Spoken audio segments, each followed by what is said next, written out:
Morning students, some example of inertia of the direction। आप लोग तो इनर्शिया के संदर्भ में जरूर पढ़े होंगे, लेकिन मैं यहाँ बता रहा हूँ दिशा जड़त्व के कुछ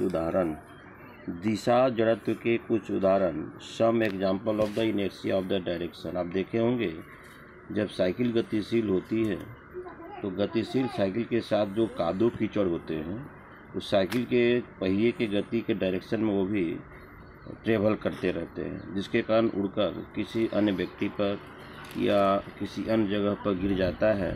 इसके लिए हम देख रहे हैं मड गार्ड। ये मड गार्ड एक प्रकार का सेफ गार्ड है कादो से बचाव के लिए, कीचड़ से बचाव के लिए। ये जो घटनाएं घटती इसको कहते हैं due to inertia of the direction. तो डियर स्टूडेंट्स, घूमती हुई साइकिल के पहिया में लगा कीचड़ स्पर्शीय रूप से बाहर आ जाता है। क्यों? ये जो कादो, इसमें जो कीचड़ लगा हुआ रहता है, जब साइकिल गतिशील करती है तो वह कादो बाहर चला आता है, वह मड बाहर चला आता है। आखिर ऐसा होता है क्यों? आप प्रायः अपने डेली रोजमर्रे दैनिक कार्यों में आप देखते हैं।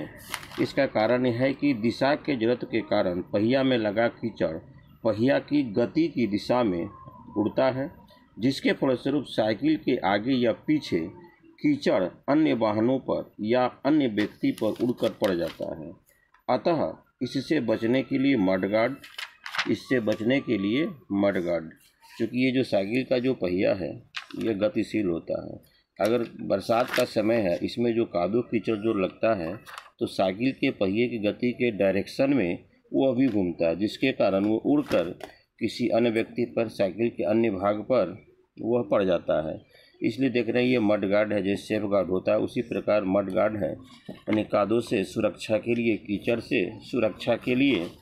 अगर इसका एग्जाम्पल एक और आप जानना चाहते हैं तो देखिए, जैसे जब एक पत्थर के टुकड़ा को रस्सी से बांधकर उसके चारों ओर घुमाया जाता है और अचानक रस्सी टूट जाता है तो वह पत्थर का टुकड़ा स्पर्शीय रूप से दूर भाग जाता है। डियर स्टूडेंट्स, आप क्या कीजिए, एक रस्सी में एक पीस ऑफ द स्टोन को बांधिए और ऐसे घुमाइए, ऐसे आप घुमाते रहिए।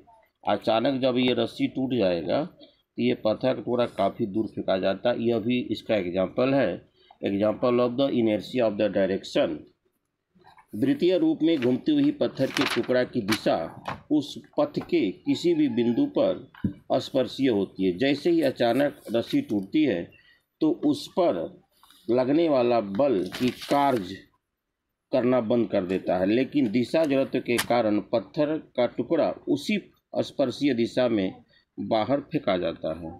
जैसे ही आपका ये रस्सी है, इस पर पत्थर के टुकड़ा को बांध दिए, चारों तरफ घुमा रहे हैं और इसी बीच में जब अचानक ये रस्सी टूट जाता है, मान लेते हैं यहाँ से ये रस्सी टूट गया तो पत्थर इसी दिशा में जा रहा था तो इसी दिशा में जाकर कहीं दूर फेंका जाता है।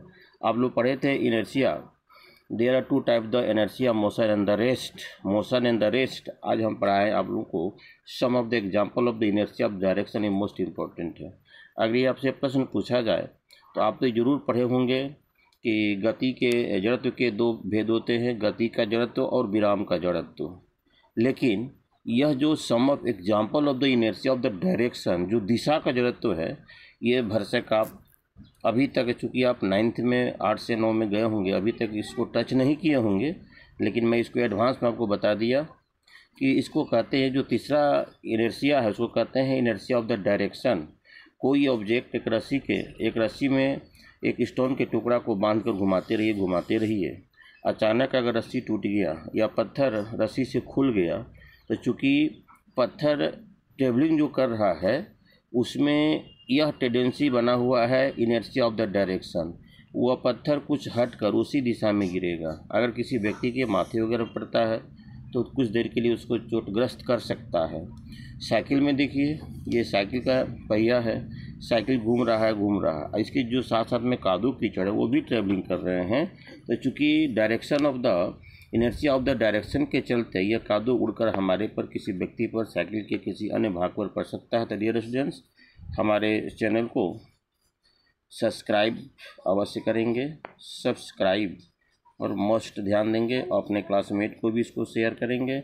और हमारे लिए सबसे बड़ी उपलब्धि है, थोड़ा थोड़ा अगर आप इसमें सहयोग करते हैं तो इसे कोई भी आदमी एक अकेला सहयोग से आगे नहीं बढ़ सकता जब तक ये ग्रुपिंग सामूहिक सहयोग नहीं मिलती है। Thank you very much.